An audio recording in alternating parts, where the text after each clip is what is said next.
We begin with MSNBC's Katy Tur, my friend and colleague who was inside the court overflow room this morning, MSNBC legal analyst and former Manhattan assistant DA Catherine Christian, another MSNBC legal analyst, former federal prosecutor Paul Butler, and former U.S. Attorney Paul Charlton. So, Katy, first to you at the courthouse. So far, 3 notes in total. What are the key portions that jurors wanted to hear for a second time, and did Donald Trump react at all? Donald Trump didn't react at all, to get that over with. He sat there slumped low in his chair. His eyes were closed for much of the readback of the jury testimony and the testimony from Michael Cohen and David Pecker. He wasn't sleeping. He'd open them up, readjust himself, readjust his tie, look over at the jury. But he was acting as he's acted throughout this trial so far, leaning back and mostly shutting his eyes. So the jury wanted to hear the jury instructions over again, a portion of the jury instructions over again. They also wanted to hear 4 key points of testimony. And it was testimony regarding Michael Cohen and David Pecker, a phone call that David Pecker had about Karen McDougal with Michael Cohen, where Pecker said he was going to tear up the life rights. Michael Cohen said the boss is going to be angry. Pecker is asked, who did you assume the boss to be? And Pecker says the boss was Donald Trump. Also a phone call between Donald Trump and David Pecker regarding pay. And then most essentially, I think, a key meeting at Trump Tower, the 2015 meeting regarding this whole scheme, how it came into being, David Pecker's testimony as well as Michael Cohen's testimony. And the point that I found so potentially significant and important was the ways in which Michael Cohen's testimony and David Pecker's testimony lined up almost exactly, almost in the same exact language. And I'm going to read a little bit for you from it. Pecker says, they called me into Trump Tower to ask me how I could help with the campaign, key point campaign. In Cohen's testimony about that meeting, we called Pecker in to ask how he could help with the campaign, again, campaign. Pecker says, I said I'd be the eyes and ears for the campaign. I would block negative stories. I'd let them know about negative stories as they came up. Michael Cohen testifies. Pecker said he would be the eyes for the campaign. Pecker says Donald Trump told me Michael Cohen, I'm paraphrasing here, would be the point person. Michael Cohen says, I was the point person. Interestingly, Andrea, this is all the ways where Michael Cohen's testimony does not stand alone. We saw the defense try to poke holes in Michael Cohen's credibility to say you can't believe him, he's a liar. The prosecution tried to buffet Michael Cohen's testimony with the testimony of others. And here are instances where David Pecker and Michael Cohen line up almost exactly.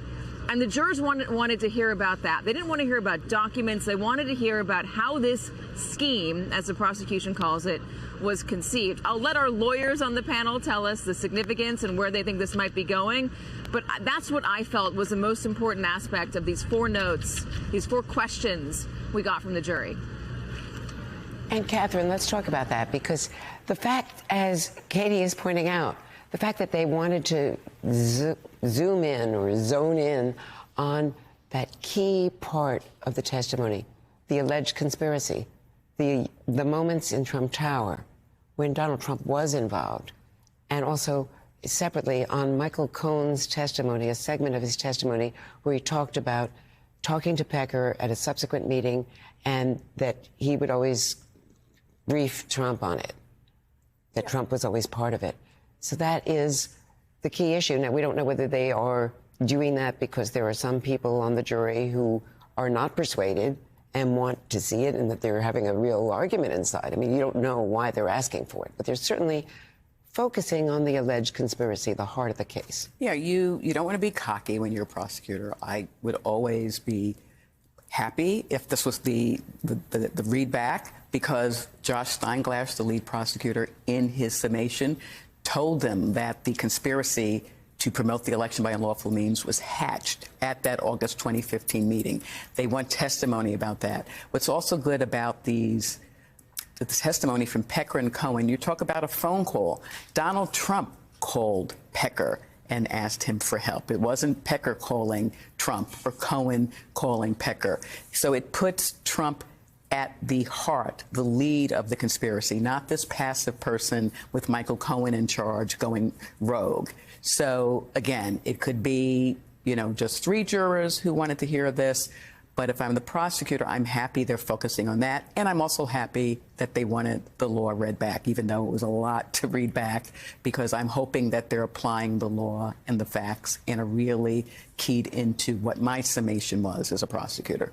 Paul Chawton, weigh in here in terms of the complexity of this case. It's a novel case. The fact that they have a choice of what the underlying alleged crime could be. That's sort of a dealer's choice. They could have 2 different versions of that, I guess. But the fact that they seem to be focused on the heart of the case, what is that telling you as a former prosecutor? Well, like Catherine, Andrea, I try to be, when I was a prosecutor, humble about these things, to be cautious about how you read these things. It's hard to assign with any real degree of certainty what this means exactly. But I would take some comfort in the fact that they are focusing on this aspect of the conspiracy. At the same time, you'll recall that part of the testimony that was read back dealt with Emil Bove's cross-examination of Mr. Pecker, in which Pecker had a difficult time assigning certain dates. And so the defense, because this is only human, is going to be grasping onto those aspects of the readback that they like and that they favor. So these questions that the jurors are asking, they're important. They give some tell.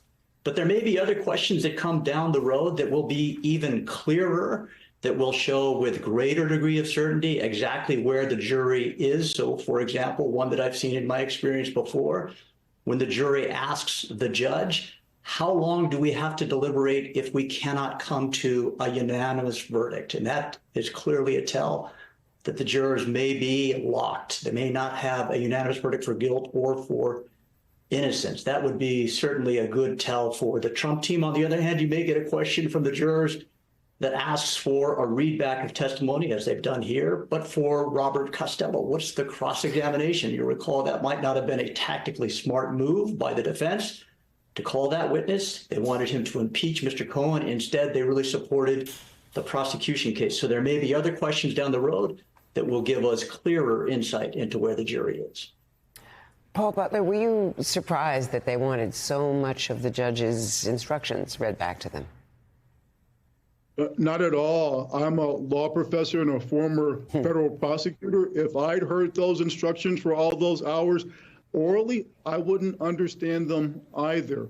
I was on a commission sponsored by the American Bar Association that recommended best practices for juries. One of those recommendations was that juries should be allowed to take the instructions into the deliberation room with them, especially in a complicated case like this. So I wasn't surprised that just hearing them once, they needed to hear them again. It shows that they're approaching their work with diligence. Well, Katie, when you were watching all of this from inside the overflow room, what was Donald Trump looking like, and what was the affect of the people, his supporters and his attorneys? Well, let me just give you a little bit of detail about what the overflow room is like. You're sitting in another courtroom just down the hallway from the courtroom that Donald Trump is in. And I'm sorry, it's New York City. You're going to hear a siren. And you're looking at very big screens, giant monitors. There's a couple of them in the room that show Donald Trump at the defense stand. It shows the prosecution sitting at a table, the judge. It does not show the jury. It shows a little bit of the group assembled in the courtroom. And it will show, in this case, the people who were playing witness and questioner up on the witness box. In order to get a really good picture of Donald Trump when you're in this overflow room, you got to bring binoculars. So I'm sitting 2 rows back from the barrier, essentially, where the monitor is. And I'm using a pair of binoculars to get a better sense of what Donald Trump is doing. And he was stone-faced, borderline scowl, as he's had the entire time during this trial. Every time I've seen him, he's had the same face. He's been sitting the same way. Well, most of the time he's been sitting straight forward, though, even though it's a little slumped in his chair.